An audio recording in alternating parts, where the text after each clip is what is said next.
guys, welcome back to my channel. In today's video, I'm going to be answering a super frequently asked question that I get both inside of my Facebook group and in person when I'm teaching my students. And I'm betting you have a similar question too.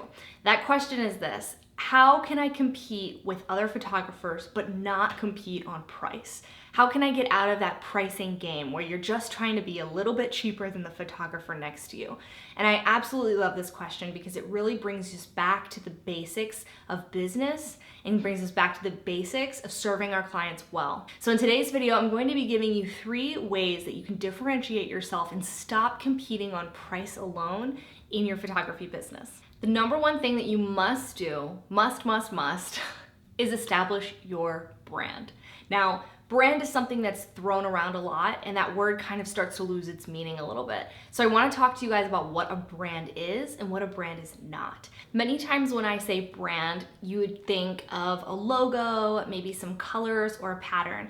Now, this is your visual branding. This is part of your brand, but it is not brand in and of itself. A logo is not your brand. A logo is just a small mark that is underneath the umbrella of your overall brand. Your brand is more than that. Your brand is your story, your values, your background, your products, and really who you are as a business. It's almost like a little personality of your business.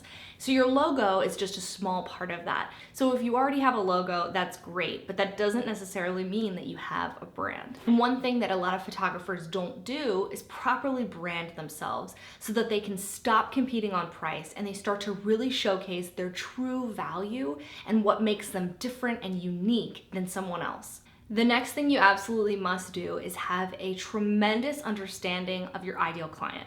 Not just an avatar or a profile of someone who you think you'd like to work with, but a really tangible, researched profile of somebody that you know exists, that you know what they want and you know how you can best serve them. Because one of the biggest mistakes people make in business is that they make it too much about themselves. And the harsh reality is your client doesn't actually care that much about you.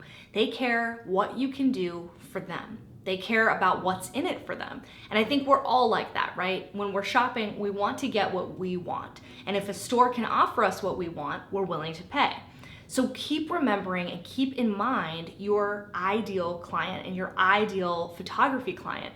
And the best way to do this is through listening and research. You need to pull as many people as you possibly can, listen as much as you can, and really be receiving of that information. So don't automatically assume that you know what they want. Instead, ask them what they want so that you can go ahead and produce exactly what it is that they want. Final tip that I have for you today on how to stop competing on price right now and start to stand out is to truly establish what makes you different and what makes you unique.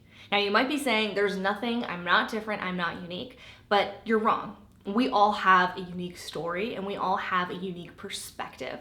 So the sooner that you can start to pull that out and show how you are different than other photographers and how your products, your offerings, and your personality are different from your competitors, the sooner you can say, I'm not the same as them. We don't have the same pricing, but I do have fill in the blank.